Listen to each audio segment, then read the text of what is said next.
Kenapa mayoritas ki wong lanang sempake elek-elek? Lah iki nyapa ngurusi sempake wong lanang? Lah wong sempakmu dhewe lho urung karuan apik. Iki jet abas terus pokoknya. Kenapa? Lah iki kurang gayan apa piye? Kok ngematne sempake wong lanang? Bah elek bah ora mbok yo ben wong sing nganggo tuku kowe lho. Geger rek. Tulung to nek bar bayaran ki tulung tuku sempak ta. Lah sing penting apa sempake? Sing penting iso manggung wis to. Mergo sak tumonku ya, angger aku ketemu wong lanang, sik ning diae, mbuh parkir mobil, mbuh jagongan, intine wayah ngadeg katek katoke mlotrok. Mesti sempake elek. Paling gayanmu yo nginceng. Anja.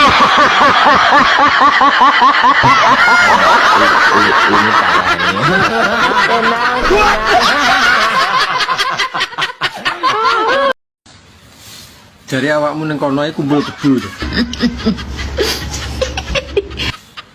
Lho kok jaran malah cengengesan. Piye ta bagi? Ning Taiwan kita ngomongi orang ning kebo. Aku yo galek kumpul kebo iki. Medane ambune lho. Rasa mikir ambune sing penting kan anget. Lah menungso lho pirang-pirang nyapo dadak kebo barang.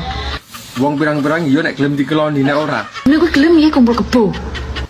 Yo gah. Kok rumah saku lek omongan kok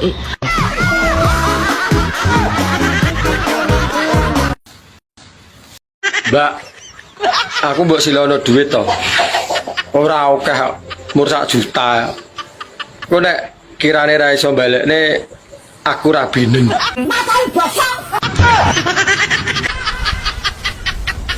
Tuman.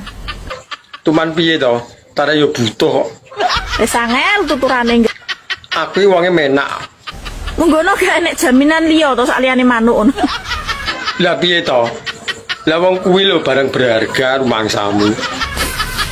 Oh, rumah saku ndek biyen sunate larang lho yo. Wong tuane mbandani tenan. Nyewa son. Panganane akeh. So manuk dimurahno dinyah-nyohno ni piye lan? Lah arep piye meneh tarah kepepet tok.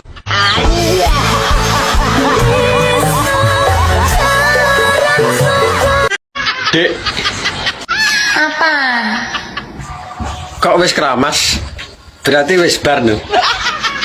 Bukan berarti kalau udah keramas itu berarti selesai datang bulan, Mas. Lah biasanya awakmu nek wis bar kan yo keramas toh. Berarti lah aku selesai ini 3 minggu terus baru untuk keramas 3 minggu. Lucu sama nambuku kayak apa? Wedhus dibas. Lah sapa sing ngarani kaya ambune wedhus iki? Kok sampeane sing kok wedhus dibas? Apa ojo? Ambune kaya wedhus awakmu yo nyosor lho. Ayo to, Dik. Ora betah lho. Setengah jrit ora apa-apa. Anja. Ini parah ini.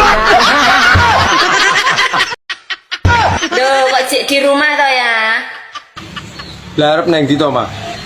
Hari ini tuh hari Rabu. Lah kon ngapakne dina Rebo? Jadwalnya ayah itu nongkrong bersama teman-teman ngopi di tempatnya Mbak Rondo. Nongkrongnya dadak dijadwal barang. Apa gak bosan? Mangan jangan tewel di rumah terus. Ora, Mak. Tewelmu gurih ramu. Gak pengen mangan gurame sakan kolame. Ora. Gak pengen mangan sego bebek sakan dok-doke. Blas ora pengin. Nah, budal kono. Nyapa tuh kok nulet di omah iki? Aku pengen mangan bareng karo bojoku sing ginu-ginu.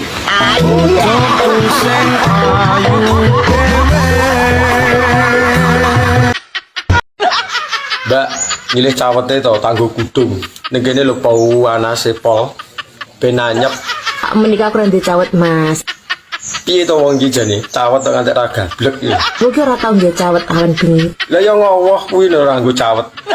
Pokoke awan bengi aku ora tau nggih cawet ya. Aku ndak seneng, Mas. Lah wong kuwi pengaman lho nek ra nganggo nek barang nyasar no piye.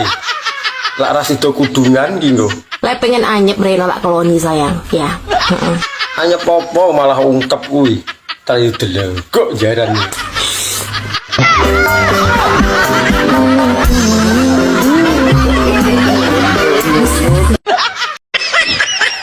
Mbak, awakmu ya iso meteng to?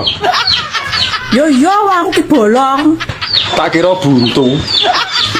Dan nek aku buntu ngono mbok croti sampai 40 liter ya ora meteng-meteng. Ora percaya nek bolong. Aku lurung roh. Cah kocok. Sana kurang asitan pentol ya kowe. Lah aku lho wis duwe pentol dhewe.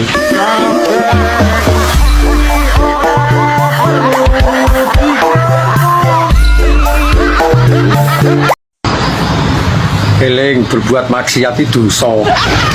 Ki aku lho kok rumah saku sing berbuat maksiat ki sapa ngono lho. Lah kira-kira sapa? Aku nyolong yo ora. Lah ngerebut bojone kancane. Ora konanan.